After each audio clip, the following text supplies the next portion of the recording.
نو دا کافران شي دي.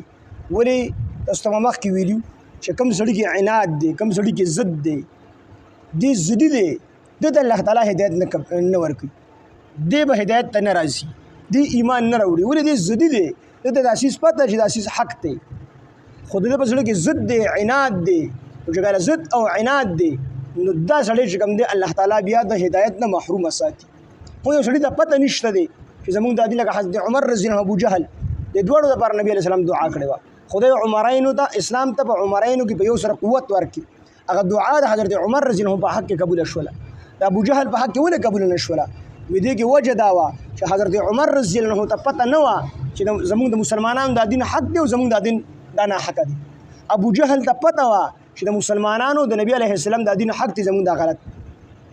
خو ابو جهل کې ضد و عناد پکې، د دې وجې نه ایمان نه راوړو. او حضرت عمر رضی الله عنه ته پته نه وه، او الله تعالی د هغه په حق کې چې کوم دی فیصله وکړله او هغه ایمان راوړو. نو چې د کوم خلک دې ته پته ده او دې د ضد د وجې نه خپل شبهات نه ختموي، نو الله وایي د دې شبهات به چېرته ختم نه شي. الله هغې به ختمېږي چې یا د قیامت وویني او یا به چې کوم دی قیامت راشي. چې قیامت پرې راشي نو بس د دې شبهات بیا ختم شي، خو بیا ورله څه پیدا نه ورکړي. نو بعضې مفسرین وایي چې د یوم عقیم نه هم د قیامت ورځ مراد ده، یعنې د دواړو نه د قیامت ورځ مراد ده. او یوم عقیم ورته په دې ورځې ویل د شنډه ورځه چې لا مثل له، څنګه چې د شڼ سړي اولاد دي نو دکه شان د دې ورځې مثل نشته په سختوالي کې. او یا داسې چې د قیامت تر ورځ څنګه چې د انسان بچی ني نو دکه شان د قیامت تر ورځ دپاره شپه، د قیامت تر ورځ دپاره شپه نشته چې شپه پکې راشي. نو ځکه وایي چې یا د دواړو نه قیامت مراد دی، او دا هم ممکنه ده چې د عذاب یوم عقیم نه د دنیا عذاب مراد دی، چې د دنیا عذاب پرې راشي. لکه بعضې مفسرینو دا قول کړی چې د جنګ بدر مراد دی، چې دا هم په دې باندې یو قیامت صغرا وه، وړوکي قیامت په دې باندې چې ټول غټ غټ سرداران هغې ورله ووجل او په شرمونو باندې وشرمېدل. نو دا هم د دې دپاره چې کوم دی عذاب. او یا دا چې دنیا کې به الله تعالی عذاب راولي ختمېږي، دنیا عذاب پې هم راشي او د قیامت عذاب هغه بیا جدا دی. نو دواړه ته مراد کېدلی شي. د سوال پیدا کېږي چې ولې دنیا کې الله تعالی بادشاه نه دی، صرف آخرت کې بادشاه وي؟ نو موږ وایو دنیا کې هم بادشاه دی، آخرت کې هم بادشاه دی. مالک یوم الدین، مالک دروازې د قیامت دی، د جزا دی.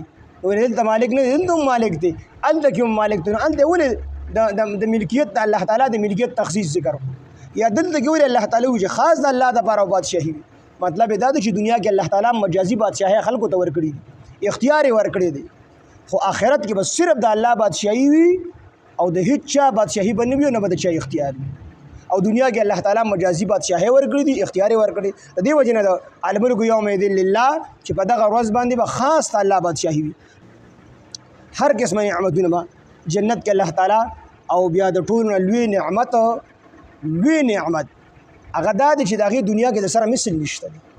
لکه یو سړی وي چې هلته به خوري وي نو د هغې مثال دلته کې شته دی، بیبیانې دي. یو سړی وي چې هلته کې به ښکلې خوراکونه وي نو د هغې مثل دلته کې شته دی. خو یو څیز داسې دی چې د هغې مثل دنیا کې نشته دی، چې هغه د الله رب العزت دیدار دی، چې د دې مثل دنیا کې نشته دی. او د ټولو نه لوی نعمت دغه دی، او لوی نعمت دی. ځکه دا نور څیزونه دا خو دنیا کې میلاوېدلی شي، اگر چې نقل دی او په کمه درجه کې به وي، خو کم سے کم څه ناڅه مزه خو انسان سکلی وي.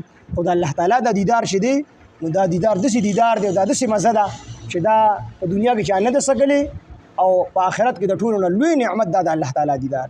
الله تعالی دې زموږ د ټولو مسلمانانو نصیب کړي.